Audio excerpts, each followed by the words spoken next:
Meta has completely changed Facebook ads in the last 60 days, and these changes are fundamentally transforming how clothing brands need to set up their campaigns. If you've been using Advantage Plus shopping campaigns for the past few years, you need to change your strategy immediately. In this video, I'm going to show you exactly how to set up your Facebook ads for maximum performance, specifically for clothing and fashion brands in 2025. I've personally worked with more than 50 fashion brands, spending more than $15 million on ads for them. So whether you're running a small brand or an established one, this strategy works for businesses at any stage. So pay attention, because I'm about to walk you through the exact campaign structure that is working right now. Let's dive into it. So the biggest change is actually how you select your Advantage Plus shopping campaign, and now where it's located and what different settings have now been applied by Meta, because they completely changed it. So for the past 3 years, we've all known the create a campaign, select your campaign objective and then click and continue, and then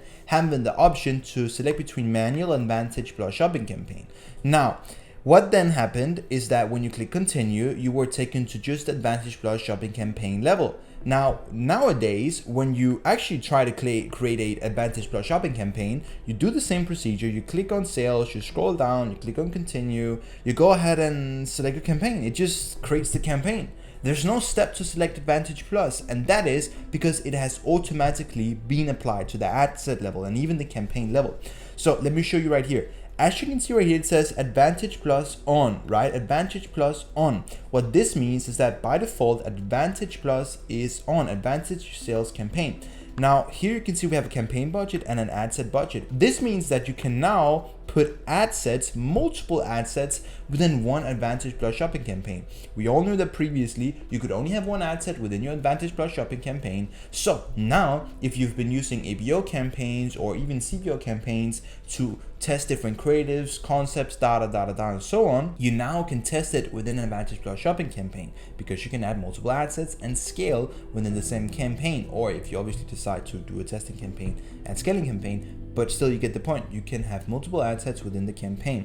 Another thing that is really notable and very much worth to take a look at is the fact that you cannot anymore exclude or focus on budget caps. So how much money did you want to put on your existing customers? Here you can see in the old setup, Meta allowed you to put an existing customer budget cap, right? We could put 0%, we could put 10%, we could put whatever we wanted, right? We could tell Meta, oh, we don't want to spend any money on existing customers, or we want to spend a lot of money, etc., etc. Now it's not like that anymore. Now you actually have the option to get your customers excluded, as we see on the other campaigns, on the regular campaigns, right? If we scroll down here to the audience level, you'll now be able to see that you can, here obviously you can add the suggestions, but if you click on this one and you go to the original setup, you now can click on custom audiences and add exclusions, right? In an Advantage Plus shopping campaign. You could not do that before, but now you can, which also allows you to, customize your audience targeting a bit more. Third thing is that you can now edit your placements. Previously, you could not do that on Advantage Plus. Now you can obviously select your device, operating system, platforms, and so on and so forth. But the most interesting thing is inventory filter. You can now select, previously it was just on moderate, right? By default, you'll be showing ads on all content that adheres to our content monetization policies. So probably it's because Meta is seeing some content not being as clean anymore, etc., but you can also exclude highly sensitive content, but that will lower reach, etc., but you can select your inventory filter, which obviously you could not do that before either. So that's also something that we haven't really tested properly yet. We've now had around 60 days to do so. We're still testing it. There's no clear data on which one is better, which one is not. We've seen all right performance with just having expanded inventory by default, but it requires a bit more time and a bit more ad data from the dozens of accounts that we're testing it on. Now, I've seen some people say that you can run ad set budget with this new setting, but you can't. You can actually still only run campaign budget. Because if you turn on ad set budget, you will see that obviously your campaign score will drop. Never ever use campaign scores as an indicator for how well your campaign is structured. What matters is your creative and your audience. Like, campaign score doesn't matter at all whatsoever. Now, the main thing is that you see that Advantage Plus sales campaign will turn off. When you put back campaign budget, it will turn on. You can still have, as you can see right here, multiple different ad sets within your campaign, which you couldn't before, which is great, but you can still only run on the ad set level now, or run on the campaign budget. Some people say that you can run ad set budget. I'm not sure why, but yeah, you can do that. Now, to actually structure your new Advantage Plus shopping campaign, what you need to do is always turn off Advantage Plus catalog ads.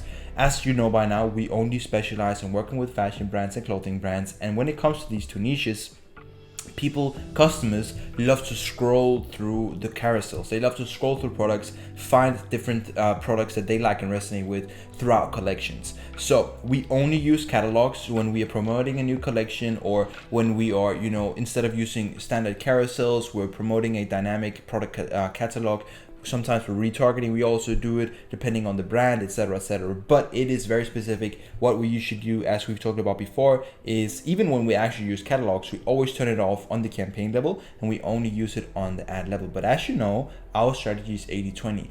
We focus on 20% of the best sellers, which drive 80% of the revenue. So I'll get into this in a bit, where we actually show you directly what creatives we're running within these campaigns. But back to the campaign structure. Now, when we go on to the ad set level, you should always select website and shop if you have a shop installed with Meta. If you do not, just click on website. But obviously, if you do have, always select website and shop, as it just performs the best. If we scroll down to the audience level, it is where it becomes really, really interesting. So here right now I have the normal setup, which Meta recommends by default when you create this campaign. You can see Advantage Plus shopping is on, and you now have the option to suggest different different segments. So you can go ahead and suggest age, gender, detailed targeting. You can go ahead and make these suggestions. Now, obviously you couldn't do that before. You could only sometimes, on some ad accounts, you could do age. Mostly you couldn't. But in our industry, it is really, really important, because we obviously have women's products, we have men's products, and then we also have different ages and segments that we're selling to. So it's very important for us to select age and gender. So that is a really nice touch. Now, nonetheless, you can still add your interest, etc., etc., but it will just be suggestions. If you click on further limit the reach of your ads, once again, this is maybe a bit overwhelming. If you want us to help you do this, click on the first link in the description to apply to work with us. But once again, back to the thing, if you click on further limit the reach of your ads, you see that Meta always says up to 7.2% lower cost per result based on our experiment. Always check the experiment, see if it's actually valid. In this case, 1st of January 2023 to 1st of August, they ran this between 236 A/B studies. So maybe this data is actually pretty valid. Usually they had some 2 months period based on like 32 advertisers, etc., etc. So the data wasn't really valid, but here maybe it actually is. But nonetheless, if you click on switch setup, you'll be taken back to the old manual setup, where you can go ahead and use saved audiences. You can go ahead and obviously exclude people, as we've talked about before on the custom audiences. And you can do all of these different things. Now, what are the main differences between Advantage Plus and manual setups? Advantage Plus uses your creative to find an audience, right? It matches creative to audience. Whereas manual setups uses the other way around, audience to creative, so that they select and show our creatives to specific pools of audiences that we pick and choose, whereas the other way around, they just use our creative to find those pools of audiences. So these are the two main differences that are between these two different setups. Now, both works. I will not get into what works too much and what doesn't in this campaign. What I can tell you is that we still use our ABO testing for different audience tests, for different creative tests, for different concepts, etc., and so on. But we mainly use Advantage Plus for our scaling purposes. So once again, go through here, scroll down to your placements as we showed before, where you can go ahead and edit the new stuff right here, just edit the new things. You still want to keep your same core settings, you still want to keep your same audiences, but little side note here is that you should always exclude existing customers and existing audiences from both Klaviyo and also from your customer list, so you can always go ahead and target new audiences. So when it comes to what you should do specifically, well, there's a few different options, right? It depends on if we're doing scaling campaigns or testing campaigns. If we're testing new concepts, audiences, creatives, concepts, collections, etc., and so on, we do further limit. So we kind of do specific audiences. we don't want to do suggestions because we actually want to target a specific audience. We want to know whether or not that audience performs, whereas when we do suggestions, we don't really know what our audience actually is. Obviously, we do know based on the back end, etc., but we cannot 100% control who our ads are being shown to, whereas if we do the original, we have more control, right? So when you're testing for new creatives, new data, do kind of the original, do the manual, but when you're scaling or you just already have creatives that you know are performing well, I would suggest you go ahead and do Advantage Plus, and because we've seen really good performance with that as well.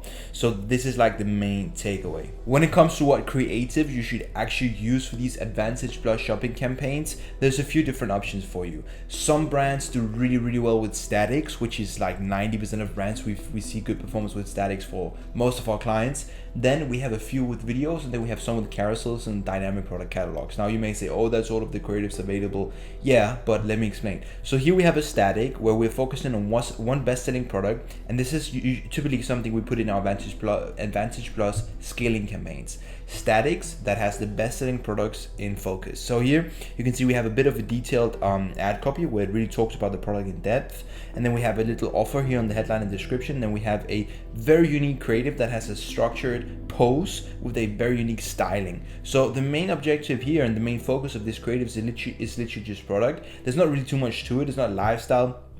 It is simply the brand who's done very well at making their models post in a unique way and then styling the products very good as well. So this is what speaks to the audience, and this is really something that we see are very scalable, good creative, good posting, and then also good styling. That is very important. So this is one set of creative that we use for scaling. Now another thing we use for a lot of new customer acquisition are carousels, especially when launching new collections. So in this specific carousel, we have fresh summer styles for every sun-soaked moment. Shop the new summer collection now. Here we have a carousel which scrolls through different products from the new collection. You can see this is a bit of a different environment, and this is setting to a bit of a younger audience, hence why it's a bit of a different setup. But carousels we see very good performance with 9 times out of 10, and we also have some carousels where we do mixed products, and we also have some carousels where we do single product focus, so on bestsellers. Now moving on from here, we have kind of the same concept as the first one I showed you, where we have a static with the bestseller focus. In this very case, it's the trousers, you see the pant, where it's once again simple background, simple setting. You kind of get this vibe of, you know, living room at home coziness, or kind of this unique aesthetic. We also have, this brand has done very well at using their ideal customer persona, so the model is the exact person who's going to buy this product, which is really good. So something you should focus on as well is having your ideal customer as the model. Very important. All of these campaigns, all of these ads go into our Advantage Plus shopping campaigns, and then obviously, as we talked about before, we have different campaigns for different creatives tests. I'm not going to go into depth with that right now. That's for another video, but these are some of the creatives that you can take inspiration from and use as well for your own brand. Just keep in mind aesthetics, models, and posing is very important. Now moving on here to the next, we have a bit of a different setup where we have 2 different models.